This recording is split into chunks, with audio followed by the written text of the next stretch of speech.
Hola amigos, bienvenidos a esta nueva emisión de Sin Filtros.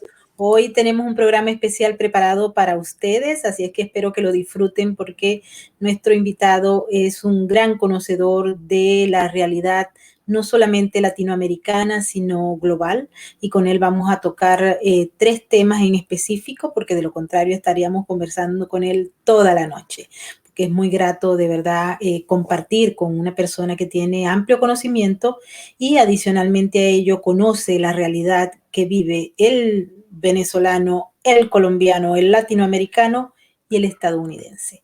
Así es que en breve ya vamos a estar con él, pero antes quiero pedirles que por favor se activen en el super chat. Recuerden que para nosotros es muy importante todos sus comentarios y opiniones. Y si les gusta nuestro trabajo, regálennos un like. También quiero agradecerles a todos nuestros moderadores en el super chat, a Nesta, a Finky, a Migdalia Chirinos y a Tamaris López. Muchísimas gracias por su colaboración y ahora sí, le damos la bienvenida a nuestro invitado y también a nuestro aliado de Libres 2.0, Luis J. Martín. Bienvenidos ambos. Aquí tenemos Luis. ¿Qué tal? Muchas gracias por contar conmigo. Y aquí tenemos a nuestro invitado especial, el doctor Omar Bula Escobar. Ustedes lo conocen, ha estado con nosotros en Sin Filtros.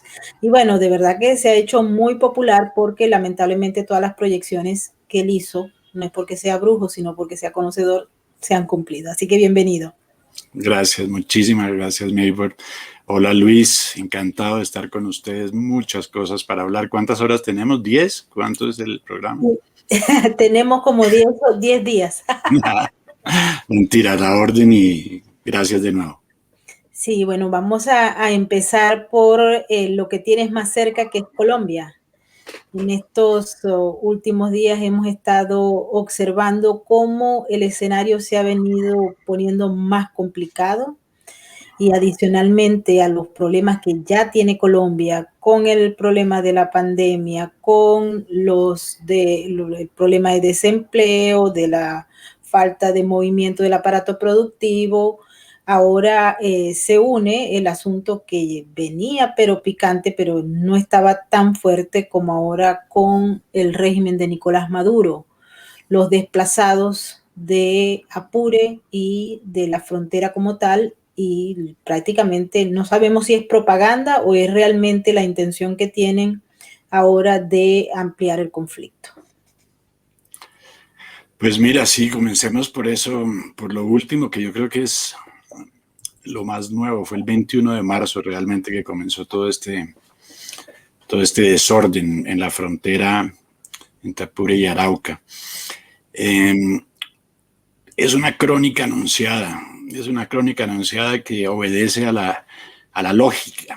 Cuando se extienden los cultivos de drogas sin cesar, cuando no se combate el narcotráfico a la medida que se debe combatir, ¿no es cierto? Porque puede haber muchas luchas contra el narcotráfico y muchos anuncios, pero es un monstruo gigantesco y definitivamente las medidas que se toman son muy limitadas para combatir ese monstruo. O sea que es una crónica anunciada porque se da y decía lógica porque es la lógica del crimen y del crimen organizado. Hay territorialidad, hay lucha por mercados, lucha por canales de evacuación de la droga.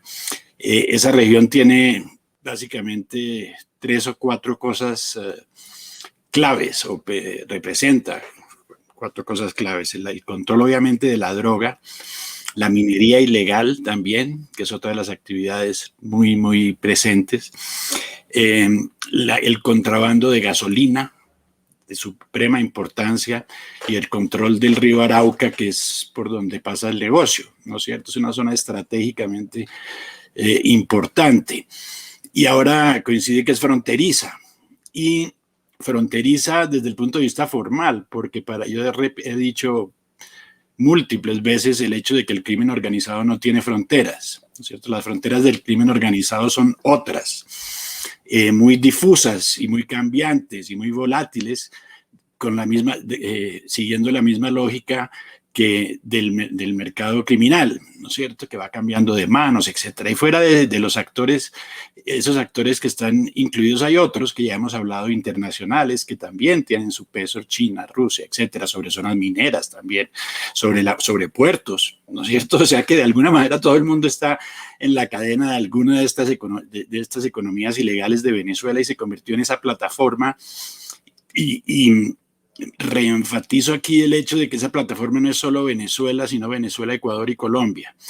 Yo creo que la gente tiene que caer en cuenta tarde o temprano del hecho de que somos el lunar mundial del crimen organizado, ¿no es cierto?, desde México hasta el sur, pero en todo caso la plataforma venezolana en términos de exportación de droga que no podría exportar si Colombia no se la provee, ¿cierto? Son las hectáreas colombianas de hoja de coca, ¿sí? Hay una relación simbiótica que no se puede separar, y en ese contexto esa frontera física es irrelevante, básicamente. Y esa relación simbiótica se comenzó a incrementar obviamente con el proceso de paz de Colombia, que fue también el inicio del crecimiento de cultivos de coca, con la legitimación de las FARC, ¿no es cierto?, y las supuestas disidencias de las FARC, porque se habla que en Apure hablan de las disidencias de las FARC. Leí hace muy poco, que fue un texto de Acore, si no me equivoco, en Colombia, que es una asociación de militares, de exmilitares. Decía que hay inclusive contactos entre Timochenko, que es un congresista que surgió del proceso de paz en Colombia, y los bloques de las supuestas disidencias, Márquez, Santos. Yo creo que es hora de ser menos naif, ¿no es cierto?, menos inocente. Esto se dijo, por eso digo que es una crónica anunciada. Es obvio, es el mismo proceso de Hezbollah en el Líbano. Por eso se habla a veces de la hezbolización de las FARC, en el cual entran al gobierno, pero mantienen su brazo armado. Eso es muy naif y muy inocente pensar que hubo una real desmovilización a ciertos niveles, ¿no es cierto? Y el gobierno se ocupa de aquellos. Hay una franja de desmovilizados reales, ¿no es cierto?, que no quiero más esta guerra y todo, y esos son los que pasan en France 24 o en los diferentes canales liberales europeos, ¿no es cierto? Pero ahí los que no se salieron del negocio fueron los capos, ¿no es cierto? Además, 2 volvieron de frente al negocio. Y el negocio de la cocaína, que es un negocio de miles de millones de dólares,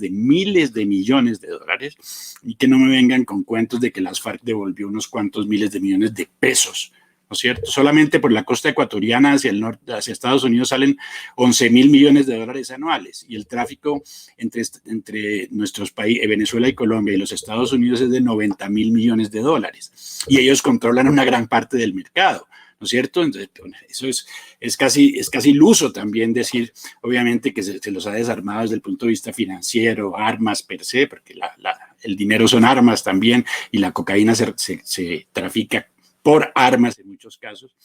O sea que esto es una situación lógica desde el punto de vista del crimen, en que hay luchas territoriales, se están extendiendo, con el problema de poder derramarse en un problema ya internacional, entre naciones, ¿no?, entre Colombia y Venezuela. Ahora eso depende mucho hay muchos, desde la época de Chávez se hablaba ya de que Colombia era una amenaza, y una vez hasta mandó tanques a la frontera, si recuerdas, hace muchos años. O sea que esto es una dinámica que se está dando desde hace tiempo. Ahora esas dinámicas, como todas las dinámicas actuales, se está acelerando.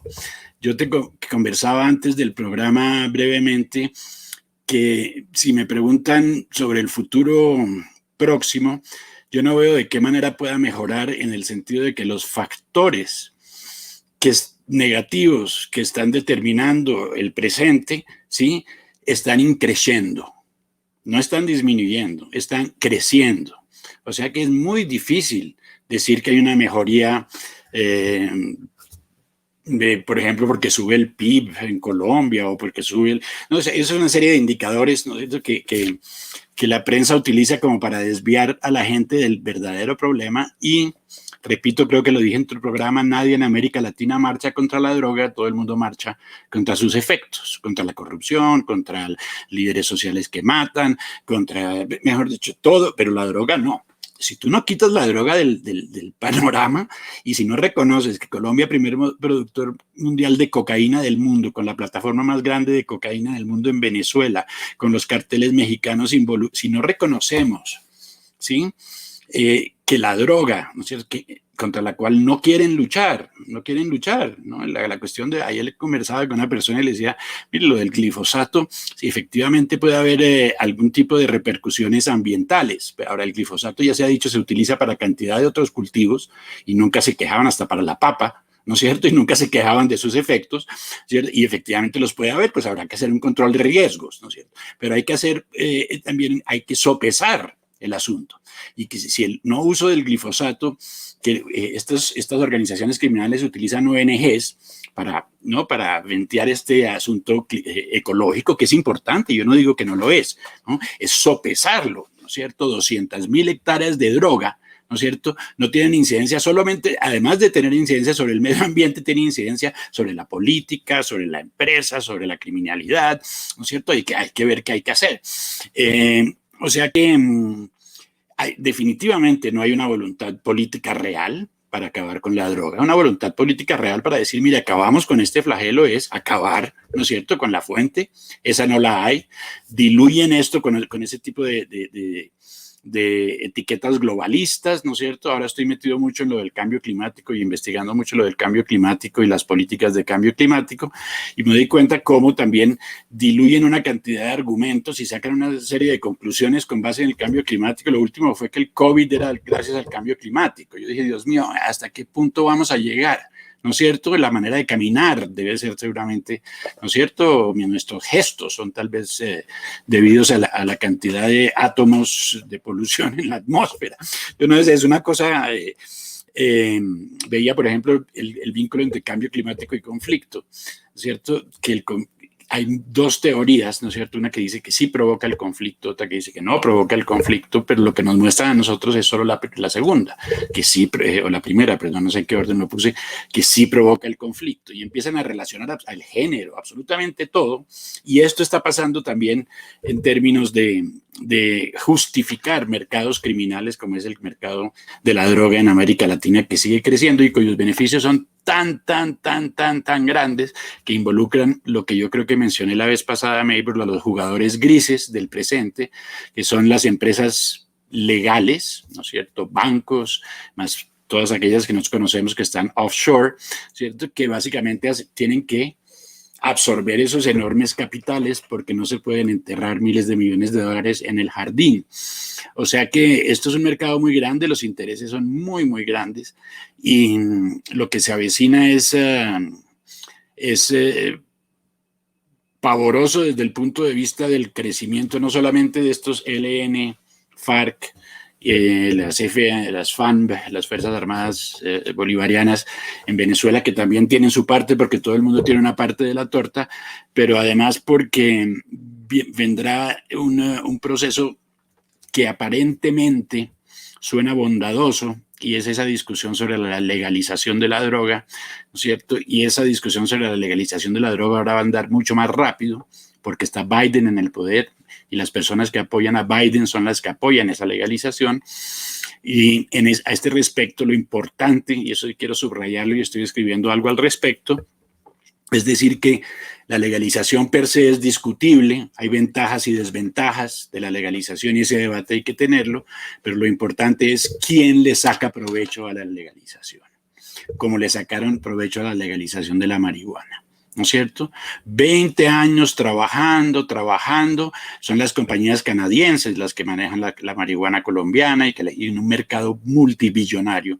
Imagínate lo que será el mercado de la cocaína. Y ya vienen con ese discurso. Juan Manuel Santos, ¿cierto? El Global Commission on Drug Policy, del cual hacen parte varios expresidentes, con un discurso altruista, ¿no es cierto? En el sentido de que la legalización arreglará todos los problemas. En el momento en que la legalizan ya hay preinversiones en un mercado igualmente billonario, ¿sí? Que el mercado ilegal, porque la cocaína y sus usos industriales ha sido estudiada mucho, y entre ellos es una de las ¿cómo se dice? De los anestésicos más poderosos que hay. La Sociedad de Otorrinolaringólogos de Estados Unidos lo confirmó. Mira el potencial que tiene solamente desde el punto de vista de Big Pharma, ¿no es cierto? En many others y muchas otras cosas, ¿no es cierto? Y hay un control. Entonces yo a veces digo, y qué pena mi monólogo, Maybert, pero a veces digo, fíjense, y me dirían a mí socialista, y me dirían, porque yo sí en ese momento tomaría una decisión contraria. Llámenla como se les quieran, pongan la etiqueta que quieran.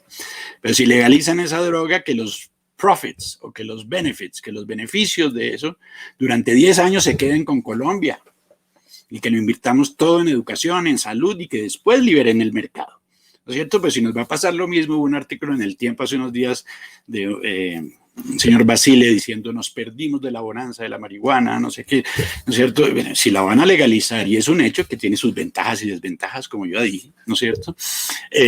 Pues por lo menos, ¿sí?, que no sigamos siendo la cantera de recursos de los demás como para todos los otros recursos, ¿no es cierto? Porque después se quedan ellos con los grandes negocios. Me salió un poco del tema, pero me parece que es clave mencionarlo por la coyuntura. Así es, bien interesante. Adelante, Luis, con tu pregunta. Sí. Bueno, la verdad es que todo muy interesante, y es un panorama general que yo creo que muestra en general. También toca un poco la pregunta que voy a hacer. Estamos asistiendo al juicio de Uribe ahora mismo, y yo quería preguntar, porque dentro de todo este panorama de intereses y demás, yo creo que igual es una suspicacia mía, o quizás sí entre dentro de lo que pudiéramos llegar a decir la cultura de la cancelación, igual que ha sucedido en Estados Unidos con determinadas personas, empresas, etcétera, etcétera. Si ahora mismo estamos ante ya la desinstitucionalización y la pérdida total de justicia, o realmente procede, porque si hay alguien que ha cometido un delito, pues obviamente hay que respetar que se proceda contra él. Pero la verdad es que choca un poco, y quería preguntar esto. En el caso Uribe, ¿qué relación tiene con todo este marco que estamos comentando? Pues mira, a ver, ¿cómo te contesto? Yo evito meterme mucho en la política local, más en los fenómenos políticos locales y menos en los personajes. Sin duda alguna, el expresidente Uribe constituye uno de los pilares de Colombia, ¿no es cierto? Y a él se enfrentan muchísimas fuerzas llamadas de izquierda, ¿no es cierto? Esa cuestión del espectro político en América Latina como un todo, pero sobre todo en Colombia, es muy discutible, porque hay muchas de las decisiones que se están tomando, inclusive con el gobierno actual, que es un gobierno del partido del doctor Uribe, sí, que son de corte socialista, ¿no es cierto? Porque hay presiones, hay otro bando, y ese otro bando, como una reforma tributaria que está saliendo en este momento, etcétera. Y ese otro bando ha tomado muchísima ventaja. Ahora, yo creo que sí hay un fenómeno mediático parecido al de los Estados Unidos, pero no idéntico. En el caso de los Estados Unidos fue radical, al punto de que Facebook hace unos días dijo que la voz de Trump no podía figurar en Facebook, la voz, ¿no es cierto? A ese punto llegó. Aquí no creo que alguien no deja que la voz del señor de Uribe salga él sigue hablando, porque hay una cosa muy curiosa. Hay una realidad en Estados Unidos con una velocidad propia ahora, y no se está derramando tan rápido en nosotros como creemos. Tiene una dinámica propia en el norte, ¿no es cierto? Eso es lo que yo le decía a alguien hace unos días. Hay una especie de gap, ¿no es cierto? Y ese gap todavía lo podemos aprovechar, porque eso no va a caer aquí tan rápido. Toda esa cuestión del cancel culture y todo lo que está pasando, eso está pasando allá. para que eso llegue acá, aquí está en un terreno diferente, donde hay mucho más católicos, donde la cosa es diferente. Bueno, no quiero entrar mucho en ese sentido, pero allá básicamente se trataba de borrarlo. Aquí en Colombia hay una dinámica todavía propia, de lo que es un país grande, ¿no es cierto?, con instituciones cada vez menos funcionantes, como tú mencionaste, la justicia y la JEP, etcétera, etcétera, pero con dinámica propia. Ahora, esa bipolaridad entre Uribe y no Uribe no es muy sana. Podría llamarse Juan Valdés, o en otros países será Kirchner, en Argentina, ¿cierto? Pero esa polarización y además lo que más preocupa es que esa polarización hace que la gente vea las cosas de manera muy parroquial y se quede en ese debate nacional, ¿no es cierto? Y no vea las implicaciones globales, porque todas estas personajes políticos tienen influencias globales muy, muy claras y toman partido por movimientos globales. O sea que yo creo que una opinión que nunca, como te digo, no me meto mucho en política, pero veo que el uribismo es un movimiento muy claro, muy definido, con muchos seguidores. Sin duda alguna, hay fuerzas al contrario que están básicamente, irónicamente, apoyadas por el acuerdo de paz, porque desafortunadamente, y eso hay que decirlo, Juan Manuel Santos e Iván Duque hacen lo mismo, pero al uno lo odian y al otro lo quieren. Yo no entiendo eso, ¿no es cierto? Hacen lo mismo. ¿Sí? Juan Manuel Santos implementó el proceso de paz, después firmó el acuerdo. Iván Duque prometió cielo y tierra de acabar con la JEP y de acabar con todo, y lo que hizo fue desde el día 1 proseguir con el acuerdo. O sea que no se entiende, y ahí es cuando la gente se ahoga en eso que te decía yo, esa dinámica política local, y con tal de seguir apoyando a su líder se les olvida la causa, ¿no es cierto? ¿Qué pasó aquí? ¿No es cierto? Este señor está implementando exactamente lo del pasado, pero aquí es mi presidente Duque, y antes era, y obviamente a Santos no lo quiere nadie, ni antes ni después, porque él fue el que le hizo gran daño al país. Ahora, a mí me preocupa es que la clase política colombiana, incluyendo los partidos de supuesta derecha, y por eso te decía que es tan cuestionable lo del espectro político. Aquí no hay una derecha real, no estoy hablando de extrema derecha, de una derecha simplemente, un centro derecha, tampoco hay un centro derecha, si se trata de jugar dentro de ese espectro tan poco confiable. Pero el apoyo que le ha dado el presidente actual a la inversión china, ahora se volvió nuestro segundo socio comercial, ¿no es cierto? El apoyo que le dio el presidente Uribe a la inversión china, a la participación de Cuba en nuestras negociaciones de paz, legitimando a Cuba, 2 dictaduras comunistas legitimadas, en un momento en que el mundo tiene que decidir, ¿no es cierto? Tiene que decidir de qué lado coger. Estos se están volviendo nuevamente bloques, como lo fueron de alguna manera, como lo fue la mitad del siglo pasado. Poco a poco, estas capas tectónicas se siguen reacomodando y hay bloques. Un bloque mucho más grande que es el bloque globalista, sin lugar a duda, pero también hay bloques regionales que se están creando, y el futuro tiene que ser tenido en cuenta, y no solamente lo coyuntural y las ganancias rápidas de los préstamos chinos. Eso implica a largo plazo dependencia de la China, como ya se vio en el África, y lleva 20 años en el África, como se sigue viendo en América Latina, como se ve en Venezuela, 65,000, yo no sé en cuánto estará esa deuda con los chinos, ¿no es cierto?, que termina en pérdida de soberanía, inclusive en pérdida de lugares estratégicos y de instalaciones de infraestructura estratégica como puertos y otros, porque China tiene un plan muy claro, es un plan hegemónico, ¿no es cierto?, y está trazado desde hace mucho tiempo y va a proseguir a pesar del globalismo, a pesar de cualquier ismo que se puedan imaginar. Entonces, estas alianzas con la China, la legitimación de Cuba, lo que hace es que haga que la supuesta derecha colombiana esté básicamente de un lado más leve, pero desde la izquierda, ¿no es cierto? Legitimar a Cuba es legitimar a la izquierda, y legitimar a Cuba, peor aún, es cuando ya ponemos el contexto del crimen organizado y el narcotráfico, porque legitimar a Cuba, porque además es uno de los que apuntaló el proceso de paz, ¿no es cierto? Y que el proceso de paz fue, ¿sí?, el que básicamente generó toda esta cantidad de droga que tenemos, y Cuba una de las plataformas.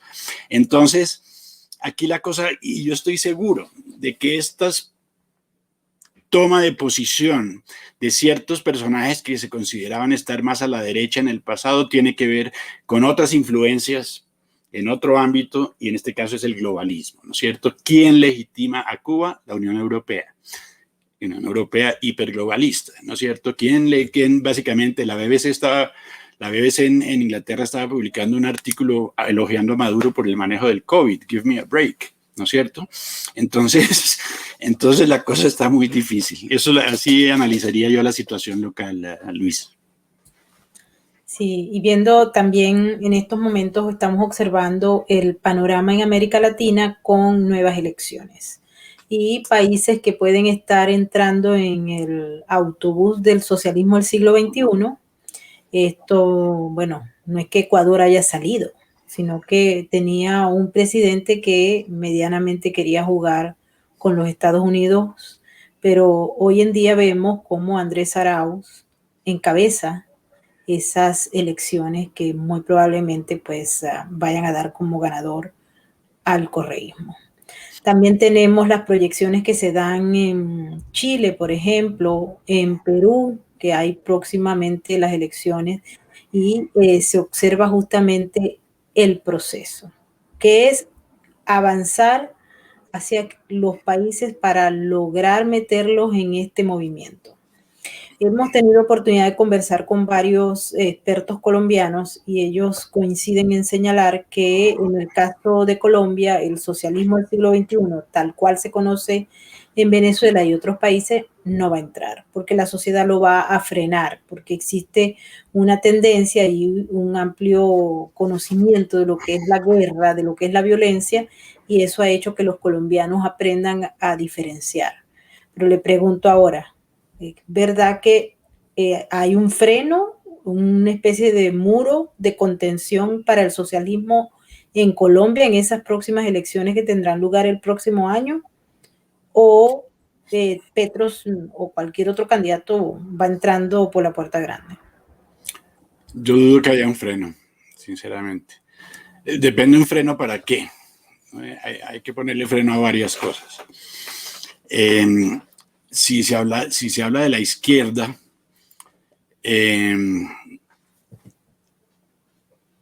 con esa plataforma de droga sobre la cual funciona, ¿no es cierto? Porque eso es lo que está alimentando a la izquierda en la región.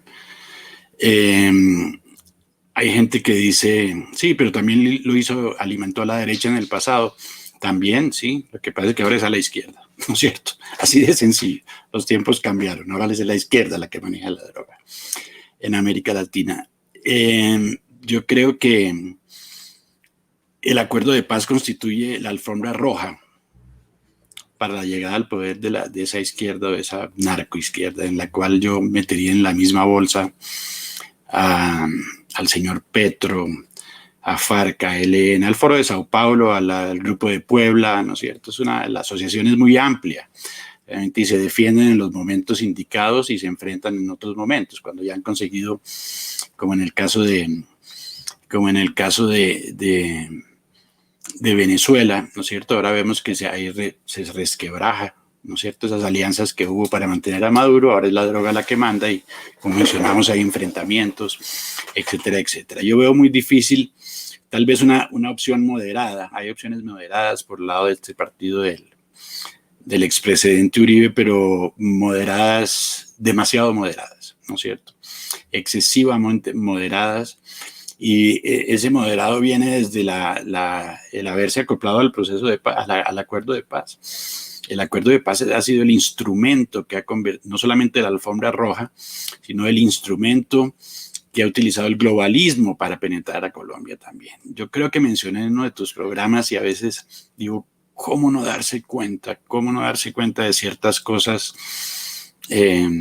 Llegando después a decirte que el globalismo es el que va a poner el presidente, ¿no es cierto? Sea cual sea. Darse cuenta de ciertas cosas. En el segundo o tercer año de discusión del proceso de paz sale un personaje que se llama Humberto de la Calle en Colombia y dice, se estaba discutiendo, creo que ya lo mencioné contigo, ¿no es cierto? No me acuerdo.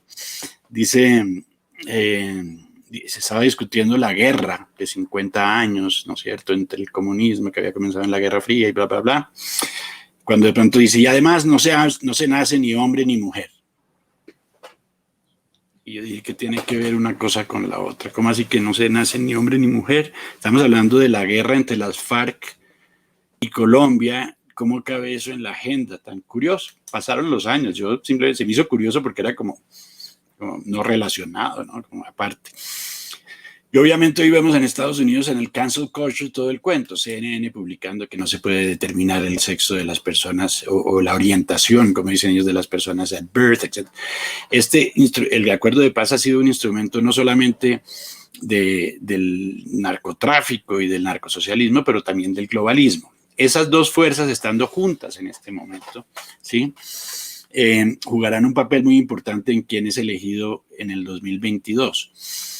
Gane quien gane, ¿no es cierto? Que gane una fuerza más moderada, ya la balanza está de un lado, ¿no es cierto? Sin duda alguna han ganado muchísimo poder en el Congreso. Como digo, yo tengo la seguridad de que hay vínculos entre la facción política, la facción armada y las tales disidencias.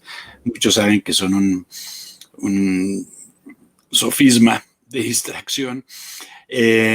O sea que vendrá otro, pero la capa superior a ese narcosocialismo, en este caso es la del globalismo, y ahí sí sea cual sea, porque aquí en Colombia, que ganara Petro o que ganara Duque la vez pasada, quedábamos bajo el globalismo, ¿no es cierto? Y ese globalismo es el que empuja estas otras decisiones un poco inesperadas de apoyar a gente que antes luchaba contra Cuba, ¿no es cierto? De pronto empiezan a apoyar a Cuba, se van como ladeando con la Unión Europea, los intereses se van moviendo y el globalismo, al tener una base de izquierda, pues empuja todos estos temas más hacia la izquierda y va acomodando a todos de un solo lado. Quedan muy pocos que puedan realmente representar los valores nacionalistas, la protección de fronteras, la soberanía, ¿no es cierto? Los valores culturales propios. Miren las fronteras, ahí ves lo de las fronteras en Estados Unidos y aquí en Colombia también, migrantes entrando, esto es a propósito, ¿no es cierto? Se abren fronteras a propósito, ¿no es cierto? No siempre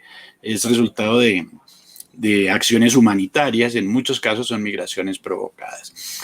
Me salgo un poquito del tema ahí, pero eso en términos de lo que pasará en el 2022, se está jugando mucho en el campo de la izquierda en general, ¿no es cierto? Y del lado de la derecha son poco, y además los medios de comunicación, sí, están totalmente de ese lado, ¿no es cierto? Los medios principales, El Tiempo, El Espectador, la revista Semana, los canales de televisión, básicamente son están todos alineados con acuerdo de paz, relaciones con Cuba, anti-Trump, ¿no es cierto?, antinacionalismo. Aquí el fenómeno de prensa de Estados Unidos se da en pleno, ¿no es cierto?, en pleno. Así es, adelante Luis con tu pregunta. Sí, a ver, la verdad que muy ilustrador. Yo me he quedado de piedra con el tema de que no se nace ni hombre ni mujer en el acuerdo de paz, que dices, bueno, la élite intelectual que está pergeñando esto tiene que obedecer a una agenda que es muy obviamente de relacionar, es verdaderamente increíble. Decir que todo este tema le doy toda la razón con el tema de los movimientos migratorios. Una de las grandes sorpresas que yo me llevo es ver exactamente el mismo discurso que tenemos aquí en España al respecto de la inmigración que traemos en taxi desde Libia. Cualquiera que vea el mapa, dónde está Libia y dónde está España, puede hacerse una idea de la increíble logística que hay. Cuando los veo reflejados en Chile y en Argentina al respecto de problemas propios y son carteles intercambiables, los de España y los de Chile y Argentina. Y dices, no me lo puedo creer, ¿no? Que estén manejándonos exactamente igual. A ver, hay una cosa que a mí me preocupa, que es que don Omar ha dicho que quedan muy pocas opciones, que representen los valores tradicionales, los valores, pues eso, ¿no? A los que quizás pues obedezcan un poco al sentido común, al antiglobalismo, etcétera.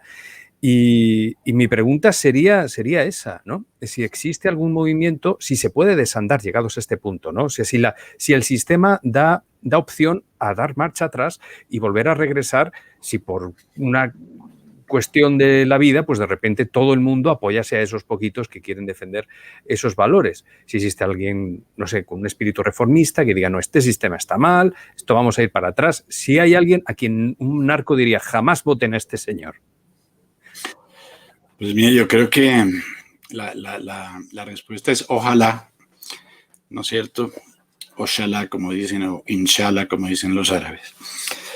Ojalá lo hubiera. Yo creo que no quiero ser, yo soy una persona optimista en general, pero también hay que ser realista. Yo creo que el avance de esta plataforma narcocriminal en América Central, en Venezuela y en Colombia y en Ecuador, como mencioné, y también hacia el sur, como mencioné, la triple frontera.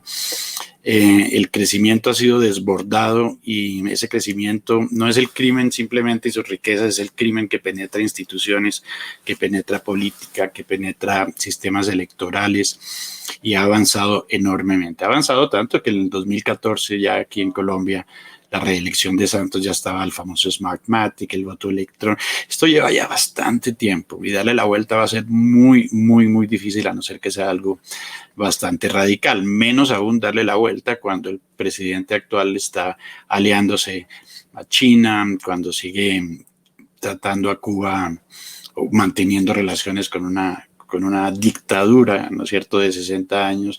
No sé por qué nos dio en América Latina de perder el concepto o de diluir el concepto de democracia. Y apoyamos dictaduras, ¿no es cierto? Y nos alegramos de tener relaciones con dictaduras. Eso no pasaba el siglo pasado.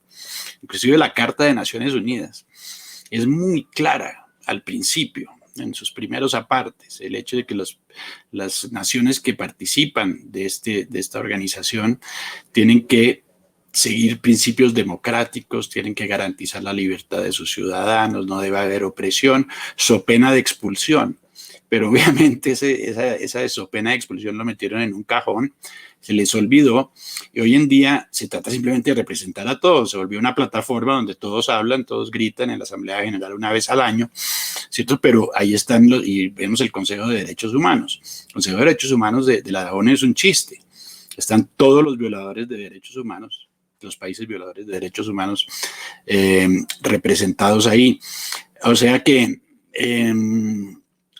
bueno, yo creo que para volver a tu pregunta es específicamente qué contrapeso hay. El contrapeso es cada vez menor. Yo creo que hemos perdido terreno y seguimos perdiendo terreno. Yo creo que esto que hacemos como conversar hoy es un grano de arena y ahí vamos poniendo granos de arena, pero no podemos trabajar con granos de arena, necesitamos palas y carretillas, ¿no es cierto? Porque ellos tienen mucho poder financiero, muchísimo poder financiero, y ese poder mediático es el que va cambiando las culturas. Además, como hablábamos con Maybor antes, la educación, penetración de las universidades, etcétera. Esos procesos van muy adelantados porque comenzaron hace mucho y de manera muy estratégica y brillante, hay que aceptarlo, en absoluto, viendo las cosas en absoluto. La labor que ellos han hecho de ganar terreno a nivel mundial, pero sobre todo en América Latina. Y ahí sí quiero mencionar para terminar tu pregunta, yo no veo aquí, sí hay personas, sí las hay, pero nada organizado, realmente que pueda tener un contrapeso significativo. Ahora, a mí me preocupa América Latina porque América Latina es una especie de espacio experimental. Fíjate tú que con todas esas cuestiones del globalismo que implican los ataques a los beliefs, a las creencias religiosas, ¿no es cierto? Y que básicamente le dan la vuelta a todos nuestros valores. Eso les queda mucho más fácil en hacerlo en América Latina. China está controlada por el Partido Comunista. Estamos hablando de 1.400.000 personas. A la India no le cambia su religiosidad ni Mandrake el mago, como se decía en el pasado, ¿no es cierto? 1.400 millones de personas hinduistas, budistas, you name it, ¿no es cierto? Ni con todo el poder mediático del planeta y 10 veces más, ¿no? Los medios tienen sus límites también, sobre todo, y si hay una penetración, pues durarán siglos hasta que convenzan a la India. Asia, entonces, es un caso, desde ese punto de vista, impenetrable. África siempre ha sido de alguna manera la víctima de todo esto, desde hace los 60 años eran colonias, todos ellos, pero sin embargo, irónicamente, tienen un arraigo más grande que el nuestro por sus culturas tribales, ¿no es cierto?, y ancestrales, con las cuales las colonias europeas convivieron, a pesar de que mataron a muchos, y la esclavitud, etcétera. Esas culturas siguen existiendo. América Latina es nueva, es 200 añitos, ¿no es cierto?, sus democracias.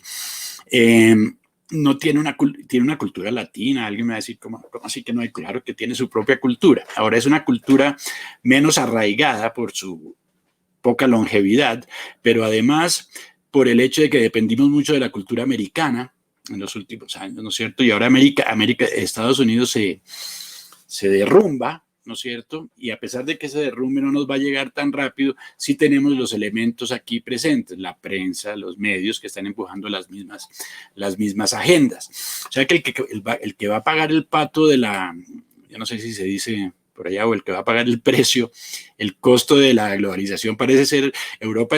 Tiene como defenderse, hay institucionalidad en Europa todavía, y hay movimientos antiglobalismo, quedan pocos, pero los hay, ¿no es cierto? Y tenemos a Vox en España, etcétera, etcétera. Ahora, América Latina no es vulnerable a morir, totalmente cooptada por los medios de comunicación, desde Tijuana hasta la Patagonia, ¿no es cierto? Con gobiernos ya que están en las filas del globalismo claramente. El gobierno de Colombia, la alcaldesa de Bogotá, ¿no es cierto?, que es la segunda persona más importante de Colombia, y cualquiera que se asocie con la narcoizquierda por asociación, perdón la redundancia, hace parte del movimiento globalista. O sea que para allá vamos, la excepción sigue siendo Brasil, ¿no es cierto?, y Bolsonaro, pero como ven ahora los medios se enfocan en él, se enfocan siempre en los que quedan, en los que hay que sacar, porque ya sacaron a Trump por el momento del paseo, pero ya se ven cómo están atacando al gobernador Ron DeSantis de la Florida, o a tal o tal senador acusándolo de cosas falsas en el New York Times, todos los ¿cómo se llama? Ted Cruz cuando visitó la frontera, ¿no? Y esa prensa que estaba en contra de Trump está a servicio de ellos ahora. O sea que lo que vamos a leer aquí, no vamos a ver nada de la frontera y todo eso, que yo creo que quieres hablar después de eso.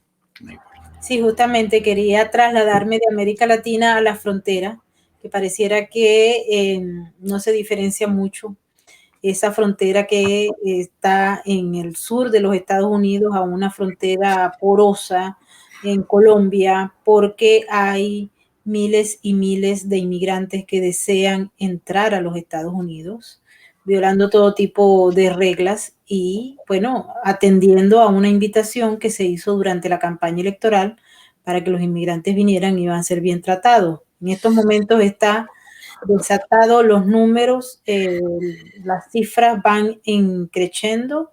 Los menores que no están acompañados se han multiplicado en los últimos días o semanas a tales extremos que el gobierno federal ha tenido que tomar espacios que anteriormente no se hubiesen pensado. Están hablando ya, o sea, ya se tomaron centros de convenciones en Texas, estadios y ahora las bases militares, para poner a estos niños que vienen sin padres y que van a representar un enorme problema para este país. Se ha venido aprobando un monto de dinero impresionante para atender la crisis, que, dicho sea de paso, no es reconocida por la Casa Blanca como crisis, sino como otra cosa que es difícil de explicar para ellos, porque cada vez que se entra a tocar el tema, pues sacan unos adjetivos calificativos que obviamente quedan desnudos cuando se ven las imágenes que ha presentado o el senador Ted Cruz o el proyecto Veritas, etcétera, pero son muy pocos los que están mostrando la verdadera realidad de lo que está pasando en la frontera sur. Tú has hablado de unos modelos de inmigración que están previamente diseñados, preparados, y pareciera que este es uno de esos modelos. Viene desde Honduras, pasando por El Salvador, por Guatemala. En estos momentos hay pero grandes caravanas que están saliendo de Centroamérica con dirección a los Estados Unidos y ya no tienen ningún tipo de barrera. Así es que esto está fuera de control. fuera de control en el mundo entero. Y esto es la materialización del Pacto Global de Migración que se firmó en Marruecos hace 2 años.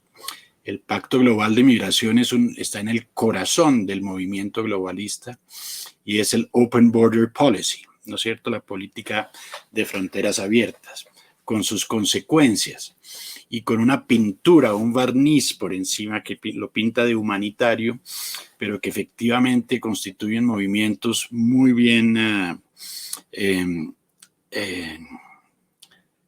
engineered, con una ingeniería muy, muy concreta. Hay un libro que se llama La migración como arma masiva, y en ese libro, el apellido es Greenhill, Catherine Greenhill, menciona algunas anécdotas muy curiosas sobre la importancia de la migración. Una es Deng Xiaoping, antes de volverse el líder de la China, tuvo un intercambio con Jimmy Carter, en esa época el presidente de Estados Unidos, y Carter le decía que por qué no dejaba salir a sus ciudadanos, que eso era contra los derechos humanos, que ellos deberían tener el derecho de transitar fuera y dentro de hacia afuera y hacia dentro de la China, etcétera. Y Deng Xiaoping le responde, mire, si usted quiere que yo los deje salir, le pongo 30 millones en Nueva York mañana. Y se acabó la conversación. No volvieron a hablar de derechos humanos. Esto es una anécdota cierta, está en ese libro y en otros libros. Muammar Gaddafi le dijo a Europa que si él abría la llave, convertía a Europa en Europa negra, ¿cierto? La migración poblacional, en un momento en que el crecimiento poblacional de ciertas regiones como la del África, que es la que más crece del mundo entero, en el 2050 el África entera estará a la par de la China y la India, 3 grandes bloques poblacionales. La presión poblacional que hay y que también se manifiesta en términos del envejecimiento de ciertas poblaciones y la población joven estando toda en estos países. La mano de obra del mundo va a estar en el África, ¿cierto? Donde hay países donde la mitad del país son jóvenes de menos de 30 años, ¿cierto? Mientras que en Europa y en América Latina las tasas de natalidad son tan bajas que quedamos con unos gaps enormes y con unos regímenes pensionales costosísimos y nadie que haga el trabajo. Eso es parte de la lógica de la migración también desde el principio, desde que las personas comenzaron a migrar. Ahora, este fenómeno, cuando yo hablo que hay una mecánica y una ingeniería por detrás, es porque está clarísimo en el Pacto Global de Migración, en el cual se llegó al punto casi se llega al punto de hacer de la migración un derecho, ¿no es cierto? Un derecho en un mundo sin fronteras, con el argumento de que el mundo es de todos y que si yo estoy en Afganistán y me muero de hambre, pues puedo llegar aquí a Colombia y ¿por qué no? En un mundo ideal y tal vez del Principito, ¿no es cierto?, de François de Exupéry, en ese tipo de mundos así un poquito ideales, como había dicho, pues sí, el mundo es uno solo, etcétera, pero hay culturas y hay problemas con esta migración y lo están viendo en Europa, claramente, lo están viendo en Europa desde hace ya bastante tiempo. Tú lo mencionaste, Luis, desde Libia, que es una plataforma de envío de migrantes.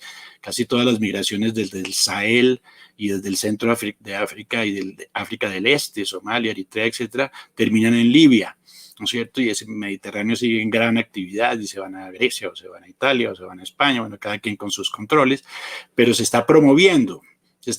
Ahora, lo más espantoso es lo que hay por dentro y que la prensa no muestra, ¿no? Que es la parte subterránea, el tráfico de personas. En este momento hay un festejo en la frontera sur de los Estados Unidos de los traficantes de personas y de los traficantes de droga, pues sin lugar a duda, ¿cierto? Y hace 2 días cogieron a personas de Yemen, si no me equivoco, en Estados Unidos, que también en una lista de terroristas. ¿Cuántas? Pues ya se vio que entraron personas de todas las nacionalidades, han entrado. El que no controla su frontera, hay unas cosas muy absurdas pasando, pero en serio absurdas, y no temo decirlo, porque yo creo que es absurdo para cualquier persona de sentido común. En Estados Unidos quieren abrir las fronteras, ¿no es cierto?, por cuestiones humanitarias, pero ni siquiera pedir tarjetas de identidad a la entrada, ¿no es cierto? O está lo del voto de los Estados Unidos, no quieren utilizar tarjeta ID para votar, la cédula de ciudadanía, o hay que quitar el financiamiento a la policía, o hay que borrar a tal dibujo animado porque hace referencia a tal principio del globalismo. Hay una especie de arremetida contra todo lo que tiene lógica y sentido común, ¿no es cierto? Y dentro de ese marco se inscribe esto de la migración en términos de que la lógica de las personas que pasan, tú dices, hay niños durmiendo debajo de puentes. Las cárceles famosas, jaulas, las había construido el gobierno Obama, eso siempre quedó muy claro.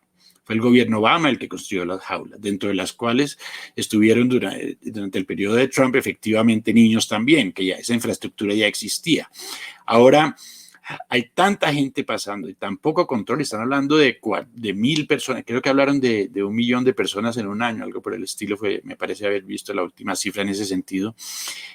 Las condiciones en que tienen, y ahora esto no se ve porque tenemos por encima el gran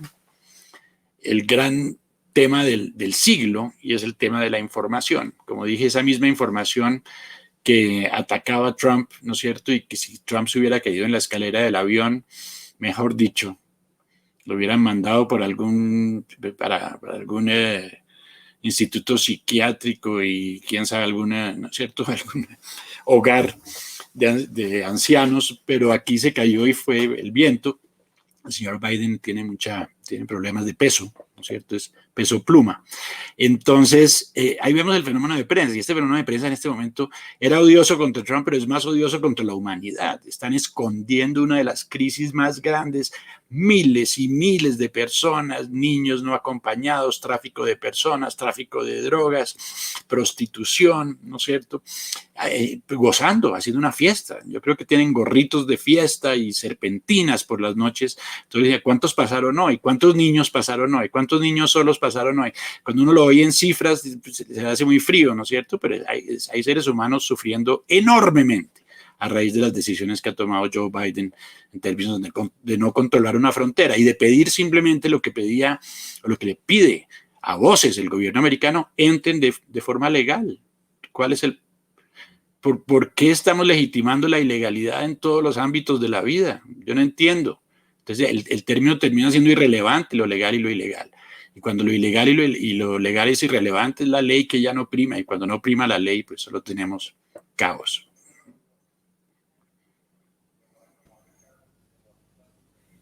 Adelante, Luis.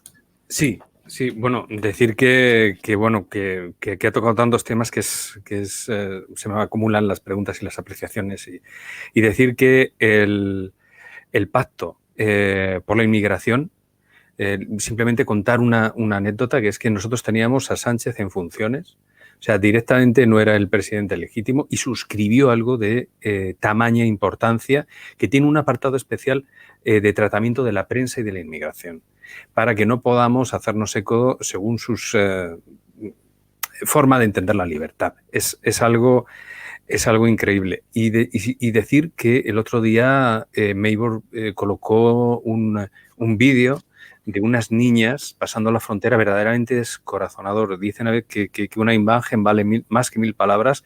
En este caso es abrumador. O sea, nosotros podemos intentar expresar todo el dolor que sentimos por estas personas, que me sumo a la solidaridad de Don Omar, que dice, bueno, esto tiene un dolor increíble detrás. Bueno, pues sí, y no hay más que ver a esas pobres niñas siendo descolgadas por el otro lado de la verja.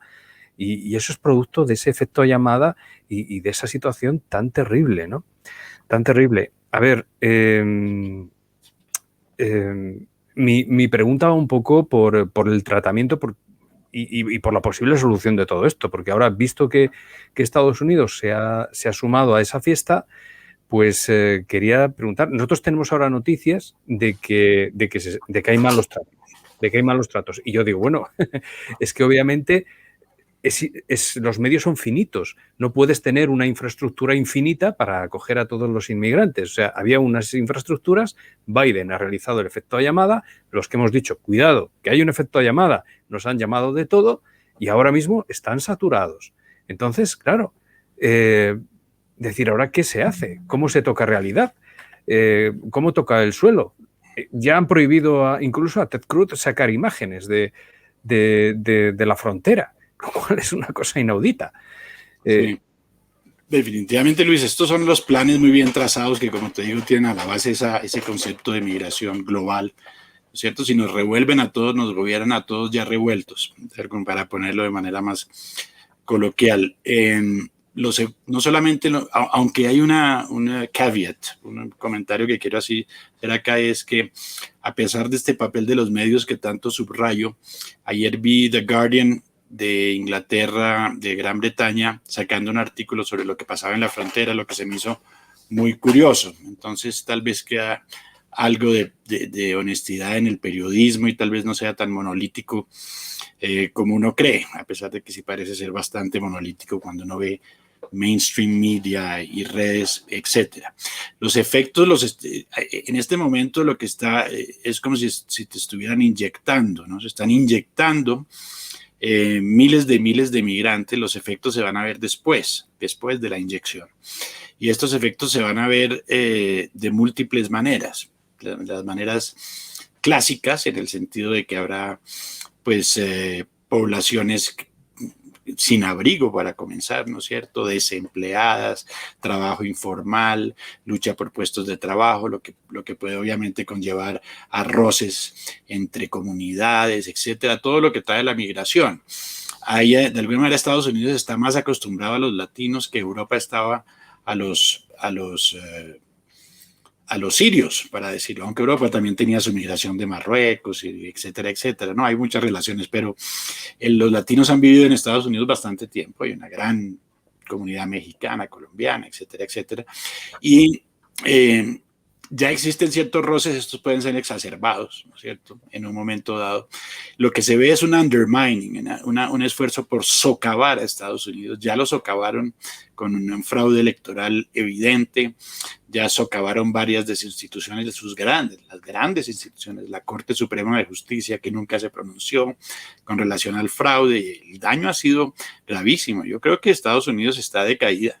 Sinceramente, yo creo que no se puede decir de otra manera. Y ahora hay una persona ahí que está contribuyendo y lo que está implementando, porque Biden es realmente un dibujo, está implementando es básicamente las políticas globalistas que implican además que Estados Unidos se deje de predominar tanto en el escenario internacional y dejan de lado o ignoran, a propósito o sin propósito, el crecimiento de la China, porque el mundo se está tiñendo de rojo, como dijo hace poco un analista, un muy buen analista, el señor Chang, en Estados Unidos, diciendo se está tiñendo de rojo, nos estamos tiñendo de rojo y no nos estamos dando cuenta. Entonces, por los dos lados estamos siendo atacados. Ahora, para volver a ¿qué se va a hacer con estas personas que entran en términos de desde que no se lo declare una crisis, como difícil tomar medidas formales, ¿no es cierto? En el sentido de la crisis, el declarar la crisis implica que se pueden tomar ciertos pasos legales, ¿no es cierto? Y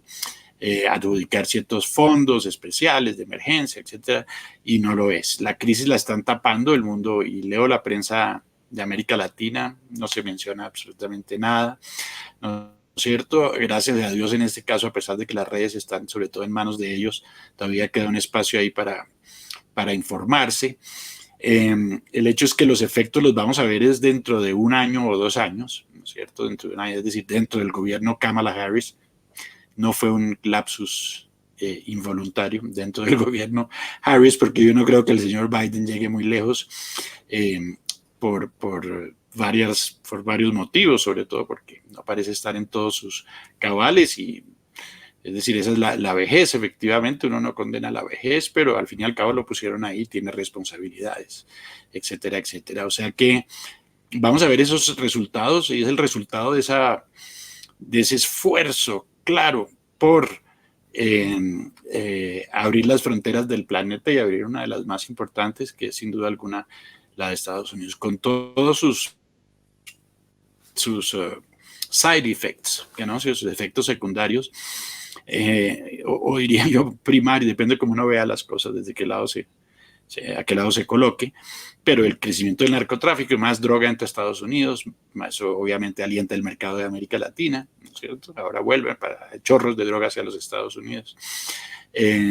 Y y lo que les dije, las otras actividades criminales que son muchas más, el terrorismo que viene de por medio. Yo creo que lo que la gente en América Latina no va a ver ahora porque los medios no lo están cubriendo, lo va a ver dentro de 1 o 2 años porque los medios no podrán dejar de cubrirlo.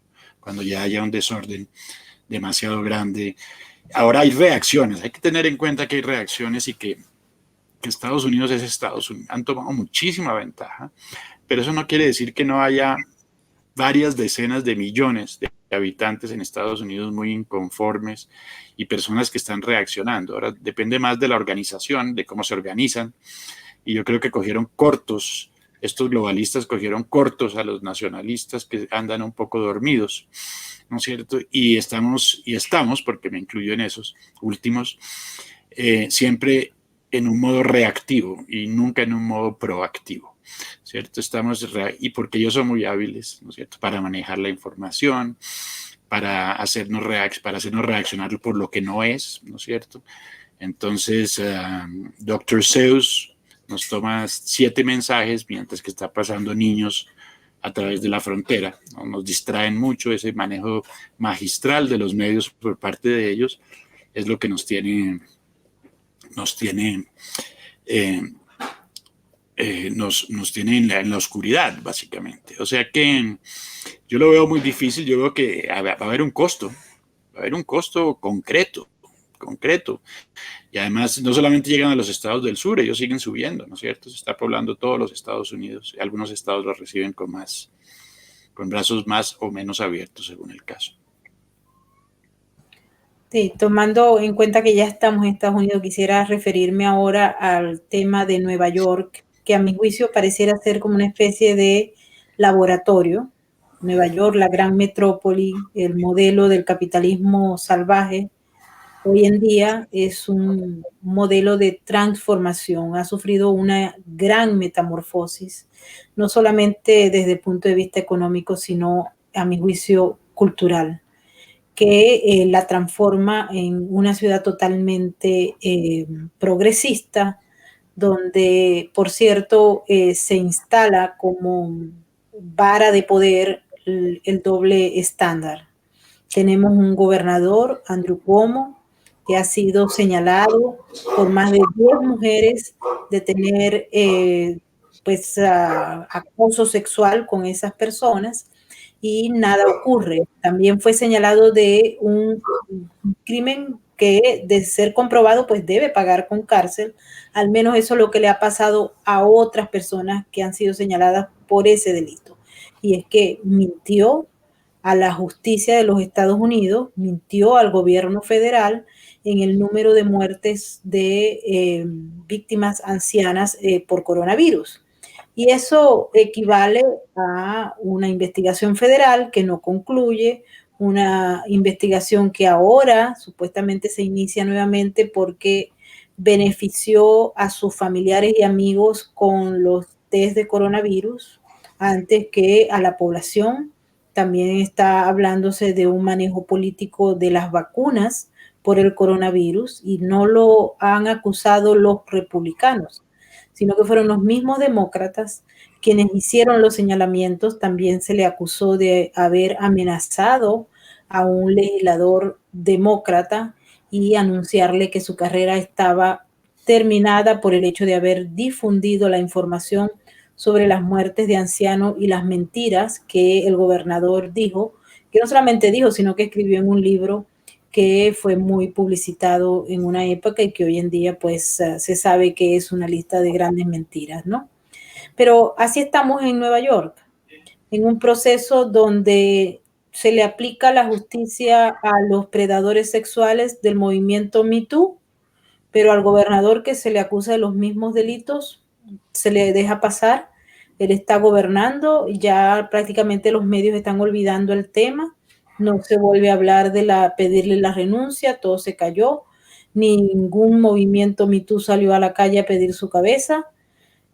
Bueno, ¿qué hacemos? Aquí hay un proceso de transformación. Si uno se queja y dice que esto no debería ser, inmediatamente es cancelado, señalado y se le adjudica el adjetivo de enemigo. Amén del resto de las cosas, pero así está Nueva York y pareciera ser un espejo de lo que ocurre en algunas otras ciudades gobernadas por demócratas, pero también otras gobernadas por republicanos. Sí, el caso de Estados Unidos y de Nueva York, yo sé que inclusive hay mucha gente saliendo de Nueva York hacia otros. Hay unos movimientos migratorios, no de la amplitud de los que estábamos hablando antes, pero sí entre estados en Estados Unidos. Hay gente moviéndose hacia Texas desde California, hay gente moviéndose a la Florida porque es el estado que ha sido como más racional en el manejo de varios asuntos, desde el COVID hasta la participación del Big Tech en la información, etcétera, etcétera. Estados Unidos se está fragmentando. Desde el punto de vista federal hay una fragmentación bárbara, ¿no es cierto? Hay menos unanimidad que nunca en el pasado, sin lugar a duda, y unos estados marcadamente demócratas que efectivamente, donde efectivamente están implementando a cabalidad todas sus premisas. Ahora, en el caso de Cuomo, lo de Cuomo es otro de estos fenómenos informativos, ¿no es cierto? Y del double standards, de los dobles estándares, que es lo que más caracteriza hoy la política americana apoyada por los medios. Como mencioné, si Trump se cayera en la escalera, hubiera sido un cuento muy diferente, ¿no es cierto? Cuando Trump bajó en un momento dado una rampa que estaba un poco resbalosa y decidió caminar despacio para no caerse, hubo 3 días de prensa diciendo que no estaba apto, que no podía gobernar, que tal vez estaba, inclusive tenía principios de esquizofrenia, bueno, mejor dicho que no le dijeron. Pues eso pasa con los Cuomos y con los... Y porque es todopoderosa la información, estamos en el siglo de la información, en la era de la información, y yo creo que es el primer paso yo creo que si a mí me dicen cuál es su última palabra antes de pasar a un mejor mundo, yo digo información, Información, estamos en la era de la información y por eso es que tenemos que discutir esto y tratar de informar a la gente de manera alternativa, porque de lo que no se dan cuenta también es de los grandes pasos que se están dando en lo que se llama cancel culture, ¿no es cierto? Cancelar la cultura. Que yo digo, como viéndote a ti, Luis, y a veces pienso en los europeos, yo no sé si es que no están tan informados de lo que pasa en esos términos, pero Europa, que es el continente de la cultura, ¿no es cierto? Cuando te digo que piensa un europeo cuando dicen están cancelando la cultura por allá en Estados Unidos, voy a decirlo irónicamente aquí, que ya no eran muy cultos para comenzar, ¿no es cierto? Los américanos, pero van a cancelar la poca cultura. Mentira, esto es un poquito irónico, pero ya es porque llevamos un momento hablando. Pero lo que están haciendo en Estados Unidos se refleja en esto que mencioné de CNN, en la cuestión de género, se refleja en lo que están haciendo en las escuelas. Vi un niño de unos 3 años leyendo un libro de esos que tienen solamente un dibujo en cada página, que en el pasado cuando éramos pequeños nos decían árbol, pato, gallina, huevo, bosque. Aquí era gay, transgénero y el niñito. O sea, nada en contra de esos movimientos y sus causas en absoluto. Yo creo que ya habíamos llegado, por lo menos yo desde que estoy en la universidad tengo amigos gays, nosotros no hablamos de eso, hablamos de otros temas. Ese no es el problema, ese no es el tipo de relación que se establece entre los seres. Lo que pasa es que ahora hay una agenda que está empujando esto, que parece tener algunos objetivos inclusive poblacionales, y eso está penetrando en las entrañas de los Estados Unidos, ¿cierto? Y está creando una nueva generación a través de las escuelas, de las universidades, que también se han ladeado mucho en ese sentido. Y ese cambio de cultura en Estados Unidos lo que está creando es un desorden muy grande y no sabemos cuál va a ser el resultado. Yo digo, Maybor y Luis, que si este movimiento globalista, que hoy parece uno de los personajes que más sobresale es Schwab, el del World Economic Forum, ¿no es cierto? Y otros, y los magnates que están detrás del gobierno que en realidad gobiernan, está del gobierno de Biden, quieren cambiar el mundo. Efectivamente lo quieren cambiar. Ahora la capacidad para ellos de cambiar el mundo es otra cosa. Uno puede ser muy megalómano, pero el mundo no se puede cambiar a punta de prensa y a punta de cambio de valores, de cambiar los valores de toda una sociedad en cuestión de 3 años o 4 años de gobierno, ¿no es cierto? Inclusive 10 o 15, la cultura tiene su propia dinámica. A mí lo que me preocupa es que ese experimento que están tratando de hacer falle, y cuando falla lo que habrán hecho es destruir todas nuestras instituciones, les va a tocar es recomenzar, porque están planteando una serie de propuestas que van no solamente en contra de la cultura es una cosa propia, uno puede interpretarla de mil maneras, pero va en contra de la lógica y del sentido común y sobre todo destruye lo construido. Y me dicen, ¿usted es conservador? Y dije, ¿conservador en qué sentido? ¿Del pasado, del siglo pasado, en que era, o de siglos atrás donde la iglesia era conservadora, con la nobleza, etcétera, etcétera? Hoy digo, yo sí soy conservador, pero no en ese sentido. Yo soy conservador en el sentido de que quiero conservar. Quiero conservar lo que Occidente ha construido durante los últimos 200 años, ¿no es cierto?, con sus defectos, ¿no es cierto?, pero las democracias que habíamos construido y que de la cual gozamos todos los que estamos aquí en este programa bastante, y por eso nos quejamos tanto porque la estamos perdiendo. Esa democracia ya la quieren tumbar para construir algo nuevo, ¿no es cierto?, pero sin tener muy claro qué es lo que va a pasar cuando tú destruyes todos los valores, toda la arquitectura institucional, todo el relacionamiento normal entre culturas. Cuando mezclas culturas de manera abrupta, como en el caso del Islam en Europa, en el caso de Venezuela y Colombia es menos abrupto porque somos muy parecidos culturalmente y cada migración tendrá sus propios matices y colores, pero estos cambios a la fuerza no son sostenibles, a mi modo de ver, y es el daño que habrán hecho cuando se den cuenta de que no eran sostenibles, el que la generación que me sigue, a mí y a ti y a Luis, va a sufrir, porque nosotros estamos viendo es cómo se deshacen las cosas, y el señor Schwab y el señor Soros y otros de estos dentro de 10, 15 años ya no estarán muy conscientes de lo que están haciendo, ¿cierto? Y los que van a pagar el pato son los que tienen hoy 20 años, 25 años de edad, donde está la franja de personas más desinformada de todas. Hay que ver cualquier estadística.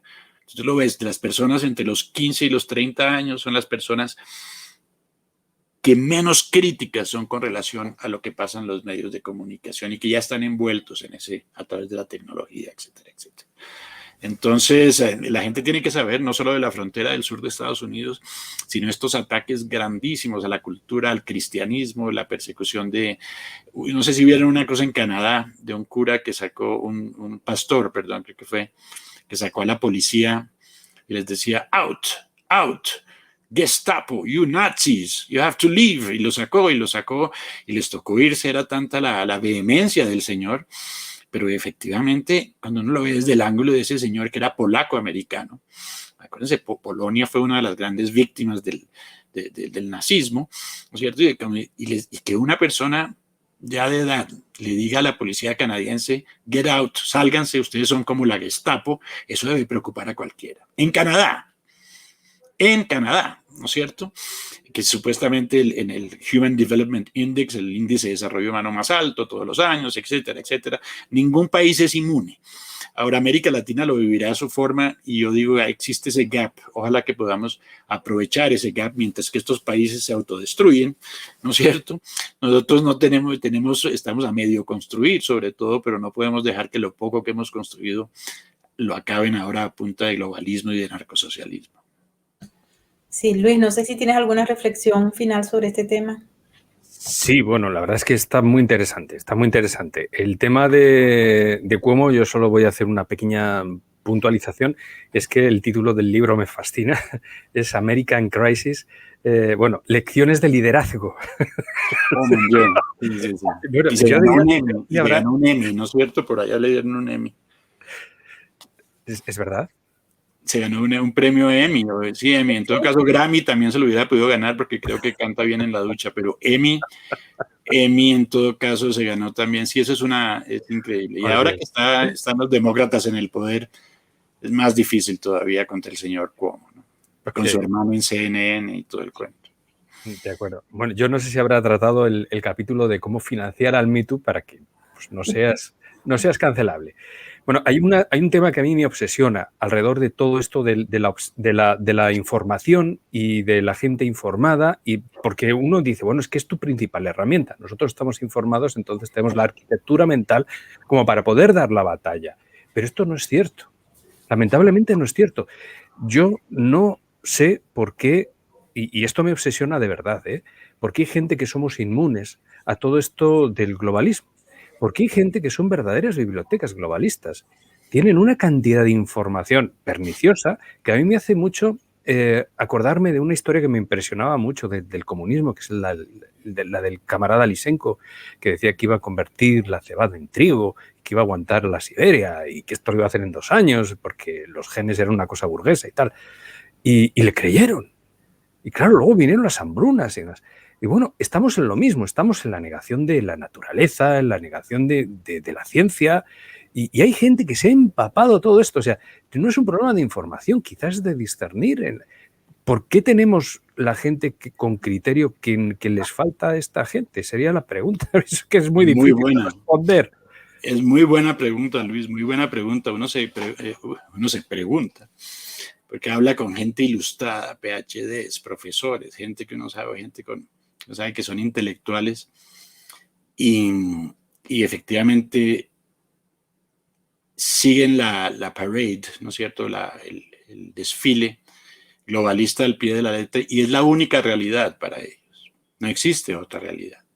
Eso tiene que ver mucho precisamente con ese fenómeno de monopolio de medios de comunicación y con el hecho de que muchas de las personas de América Latina y del mundo no se dieron cuenta de lo que hay detrás.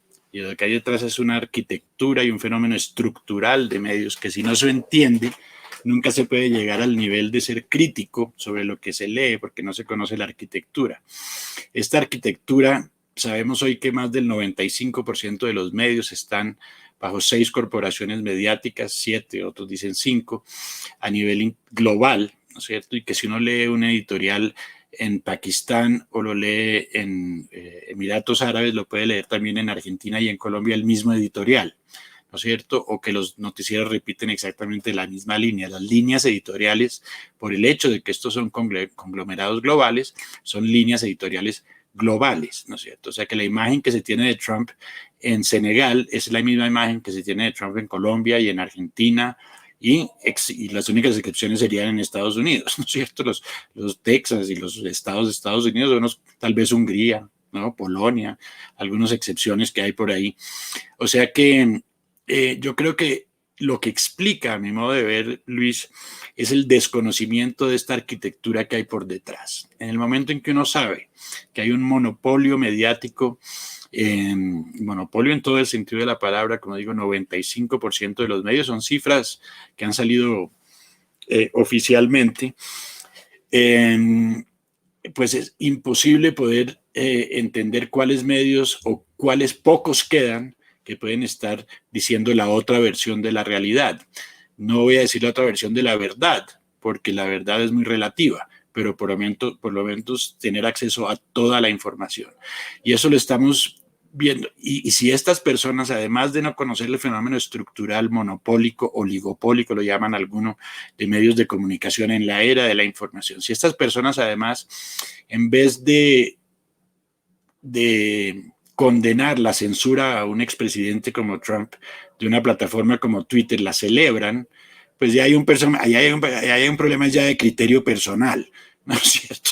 Pues ya no se trata ya ni que uno les muestre la arquitectura, porque ya se trata de puerilidad, ¿no es cierto? De alabar la censura, ¿no es cierto? Sin saber que después el que puede ser censurado es uno mismo y que se trata de una cosa sistémica, ¿cierto? Pero hemos llegado, yo creo que hay varios factores. Por un lado, el conformismo y el parroquialismo de la política local en estos países, etcétera. En todos los países, cierto parroquialismo que se mira solo hacia adentro, pero también el hecho de que los medios principales, y es la cosa que no se ha dado cuenta mucha gente, si uno habla de 95% de los medios a nivel global en manos de corporaciones, tienen que incluir a muchos de los que hace 15, 20 años leía y en los cuales confiaba, que ya no son, porque las cosas cambian, ¿no es cierto? Ya han pasado 20 años, el monopolio se ha construido durante estos 20 años.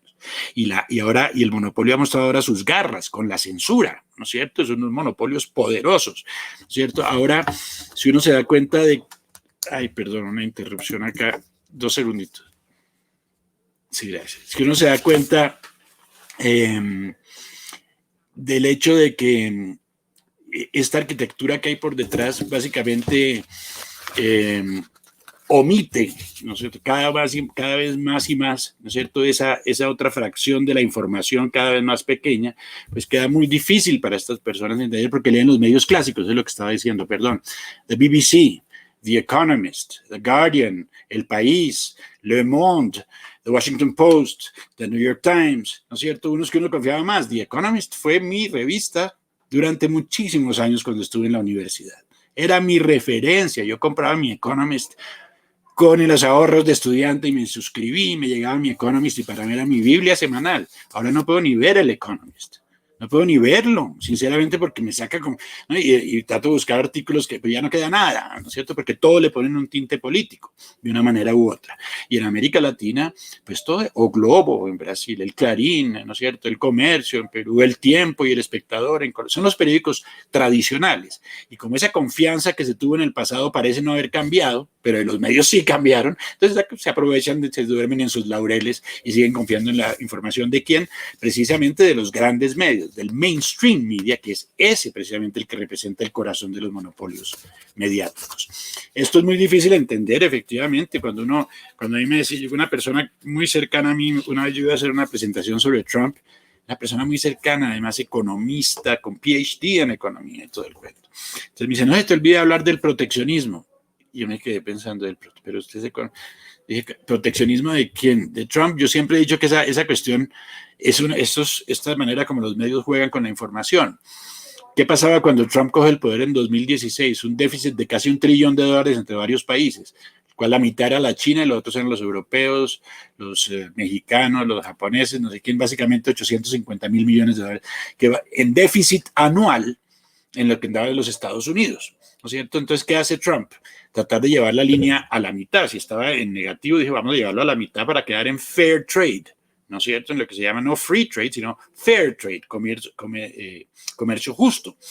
¿Y por qué? Porque básicamente ese déficit lo que hacía era financiar a la China. Imagínate, además de todas las prebendas que tiene la Organización Mundial de Comercio, etcétera, etcétera, terminaba Estados Unidos financiando a la China, que no cumplía con todas sus otras promesas de derechos humanos, etcétera, etcétera, de desarrollo democrático, etcétera, etcétera.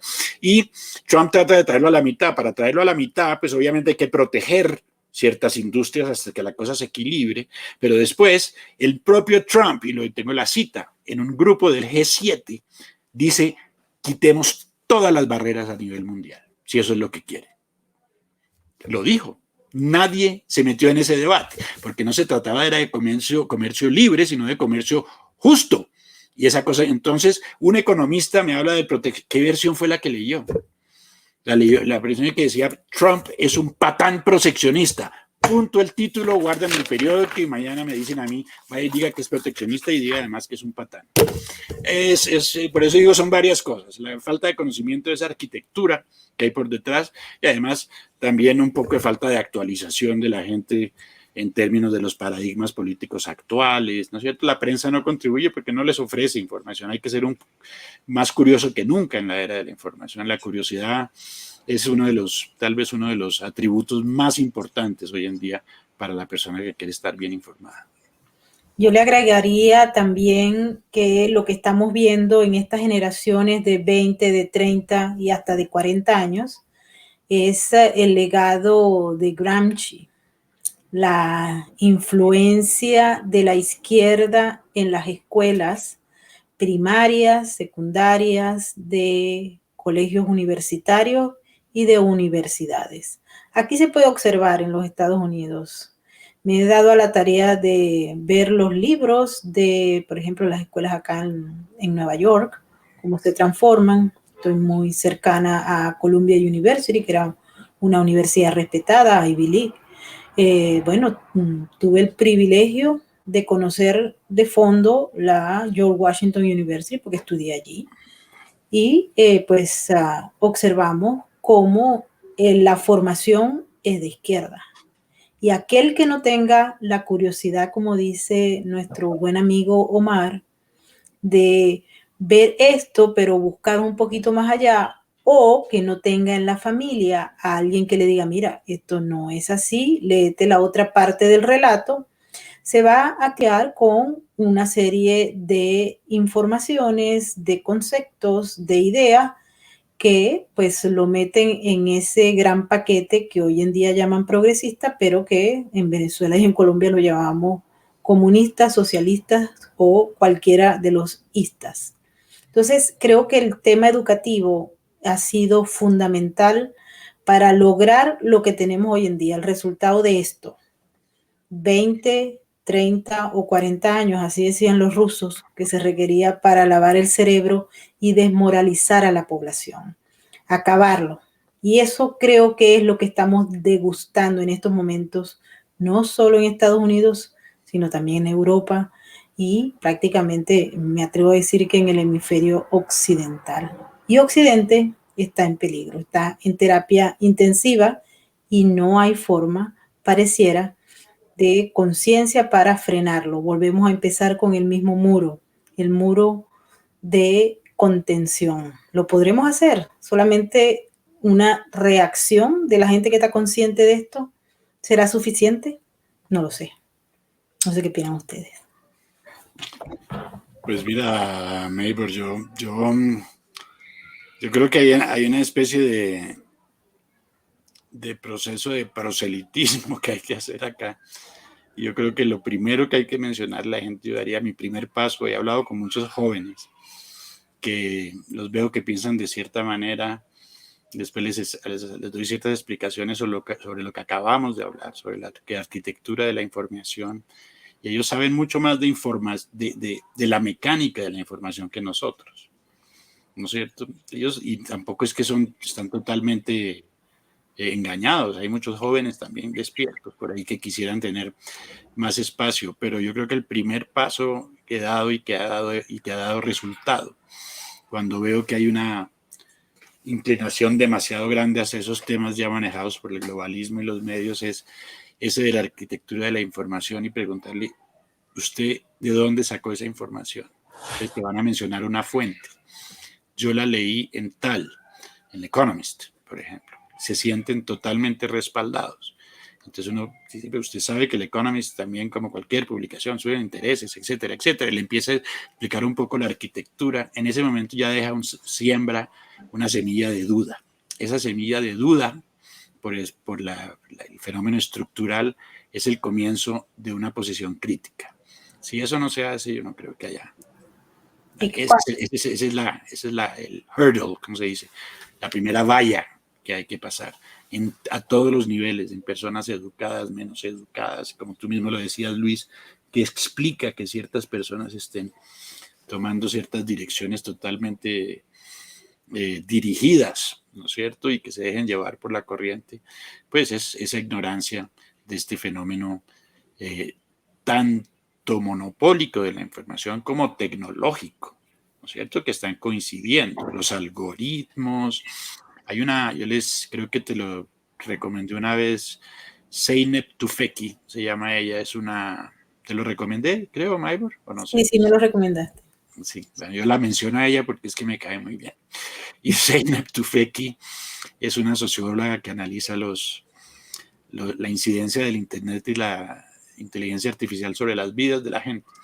Y tiene un video muy bueno que se lo recomiendo, que se llama Una distopia de la información, y donde habla efectivamente de cómo un algoritmo, inclusive en sistemas electorales, un algoritmo bien manejado puede dar fruto de 120,000 votos, ¿no es cierto? Cuando uno ve que la diferencia por ejemplo, entre Bush y Gore creo que fue de menos de 100,000 votos. Entonces, si un algoritmo puede hacer la diferencia, y eso hace la diferencia en nuestras vidas permanentemente, los jóvenes están conscientes de este fenómeno, pero no tienen tampoco el tiempo y tienen sus propias ocupaciones. Entonces, esos titulares, ese manejo muy, muy sutil de la información por parte de los medios, la única manera de desenmascararlo es diciéndoles cuál es la fuente, cuál es la fuente, cuál es la fuente. Eso tiene que ser como una cosa permanente. Y cuando lleguemos a la fuente, decirles, bueno, esa fuente tiene un partido. ¿Le interesa saber la otra parte? Eso yo creo que es una especie de misión que tenemos cada uno de nosotros si queremos tratar, y con cada persona que nos encontremos, en la medida de lo posible, sin armar polémica, hablar de manera muy, muy tranquila, ¿no es cierto? Y muy factual, además, de estos fenómenos para poder convencer. Más que todo, hay mucha gente muy involucrada en promoverse a sí misma y menos en convencer. los verdaderos pastores acá son los que tratan de convencer, ¿no es cierto? Que son los que logran realmente cambiar o revertir ese proceso de lavado cerebral que sufren los jóvenes a través de las instituciones educativas, universidades y otros. Luis. Sí, qué interesante, qué interesante. La verdad es que, según he escuchado a Omar, me estaban llegando imágenes de personas que conozco a la cabeza porque iba ubicando lo que nos iba relatando, ¿no? Simplemente voy a comentar una pequeña anécdota que le ocurrió a un amigo. Estaba entrevistando a una feminista y yo creía que no iba a extraer nada de valor, pero precisamente hay un momento en que la pone una contraposición y le dice, bueno, entonces tú no piensas que... Y la expone, ¿no?, ante su contradicción. Entonces la feminista dio una respuesta que fue increíblemente esclarecedora para mí. Dijo, es que no me han formado todavía en ese área. ¿De acuerdo? La cuestión es que no tiene criterio propio fuera del feminismo. Es asombroso. O sea, le llega el guión hasta donde le llega y el resto está vacío. No hay nada. Totalmente. Y es una persona inteligente, hábil. ¿De acuerdo? Entonces yo dije, ¿cómo han podido anular a esta persona? Es algo increíble, ¿de acuerdo? Y luego decir que según escuchaba a Omar, estaba viniendo gente, yo creo que era un poco al respecto de la pregunta también de Maybor, en la cual decía, bueno, hay gente que te vas encontrando que tienen una fuerza, tienen algo, tienen una contundencia, una capacidad de lucha con su ejemplo. Recientemente, y Maybor los conoce, la gente que ha escrito el tema de Pandemonium, ¿no?, que están muy ligados con el tema de movimientos pro vida y tal, que son una gente impresionante, ¿no? Y que te hace llegar esa chispa que le da algo a su discurso que yo creo que convence. Sí, yo creo que es fundamental. Y yo creo que importante en lo que mencionas, Luis, también, otro mensaje yo creo que hay que pasar a este fenómeno de identity politics, de políticas de identidad. Ahora que mencionabas de la persona feminista, yo creo que las personas que encabezan estas causas en muy pocas ocasiones saben que son instrumentos más que fines per se, ¿no es cierto? Las personas que los apoyan por su instrumentalidad más que por un apoyo legítimo y auténtico a su causa. El caso de LGBTXYZWYN, con todo pasan de lo que ya teníamos logrado. Yo creo que se había logrado. Hay mucha intolerancia todavía en el mundo. Es que de eso se trata el progreso, no el progresismo, pero el progreso. Pero ya en Estados Unidos, inclusive en lo que esta debate que hay sobre el racismo, ya se había logrado mucho en los últimos 20 años. El siglo pasado fue aterrador en términos de racismo a nivel. Y estos grupos que hacen parte de la política de identidad, entonces el objetivo de los grupos de LGBT, que es básicamente la tolerancia, ¿no es cierto?, puedes ir perseguido sin necesidad de empujar estas agendas a fondo, ¿no es cierto?, de manera instrumental para destruir, ¿no es cierto?, ciertos valores, etcétera, etcétera. Lo mismo pasa con todos, con el racismo. Lo que están haciendo en Estados Unidos es, como se dice en inglés, es un disservice, es un servicio en contra del racismo. Ayer Charles Barkley, uno de los basquetbolistas más conocidos de Estados Unidos, antes de ayer dijo, nos están tratando de que nos odiemos blancos y negros cuando ya habíamos pasado esa etapa, ¿no es cierto? O sea que, desafortunadamente, como les dan tantos fondos a estos grupos feministas, whatever cause, cualquiera una de sus múltiples causas, se sienten empoderados, además, porque tienen una fuente de trabajo, fuente de negocios, las ONGs prosperan, etcétera, etcétera, y pierden el norte, ¿no es cierto? Y al fin y al cabo lo que son básicamente instrumentos de la desestructuración de Occidente, ¿no es cierto? Los utilizan a ellos y al final ellos también pierden, porque una vez que esté desestructurado Occidente, pierden los negros, los blancos, los gordos, los flacos, los de cualquier tipo de origen, de raza. Ahí estaremos todos, como se dice en Colombia, qué pena, jodidos. Así es, bueno, queremos darle las gracias a nuestro invitado especial. Qué pena terminar con esa palabra, pero bueno. Así es, no, es que interesante que sea muy criollo para que muchos lo entiendan. A lo mejor allá en España no se entiende mucho, Luis. Pero la tertulia nos ha dejado muchos elementos para pensar, para discutir. Ustedes que lo escucharon todo, por favor, analicen la información que reciben día a día. Yo creo que esto es muy importante. Yo quería, antes de irnos, agregar que a veces hemos hecho el trabajo de querer despertar en vivo aquí en Nueva York. Inmediatamente cuando uno empieza a decir, mira, pero creo que tienes que leerte esto o aquello, esta no es una versión completa, es solamente la mitad, inmediatamente dice, son teorías conspirativas. Y eso es lo que es, el franco, o sea, ahí es donde está el freno, ¿no? Son teorías conspirativas. Así es que bueno, seguiremos en esta lucha. Ese argumento, Mabel, perdón interrumpir, ese argumento afortunadamente se está erosionando, porque muchas de esas supuestas teorías conspirativas después se ve que no tenían nada de conspirativas, sino de teorías muy reales. El propio Time Magazine publicó esa alianza contra Trump y poco a poco van saliendo las cosas a flote. Hay un dicho muy, muy bueno que vi, un quote que decía: no persigas la mentira, que ella poco a poco se dirigirá ella misma se dirigirá a su muerte, ¿no es cierto? O sea que poco a poco las verdades van saliendo a la luz y nosotros tenemos gran parte de la verdad, yo sí creo, de la verdad, porque la prensa juega mucho con la mentira. No temo decir que en mucha parte de la verdad es la que está siendo enterrada. O sea que sigamos adelante. Gracias, Maybor. Así es. Luis. Sí, pues la verdad que muy interesante todo. Yo me voy a hacer eco de esto, de pedir la fuente. Lo que pasa es que me temo que también me las van a pedir a mí. Voy a tener que ir con el libro. Está bien. Y nada, encantado de haber participado en la tertulia. Gracias, Luis, a ti también. Muchas gracias. Bueno, y ahora le queremos agradecer a todos aquellos que estuvieron activísimos en este superchat del día de hoy. Mil gracias a todos por participar, por sus opiniones. De verdad que sus comentarios son muy interesantes e inteligentes. Nos vemos en nuestra próxima emisión y también pues agradecerles a todos los moderadores del superchat. Mil gracias de verdad a todos. Nos vemos pronto. Gracias. Que Dios los bendiga.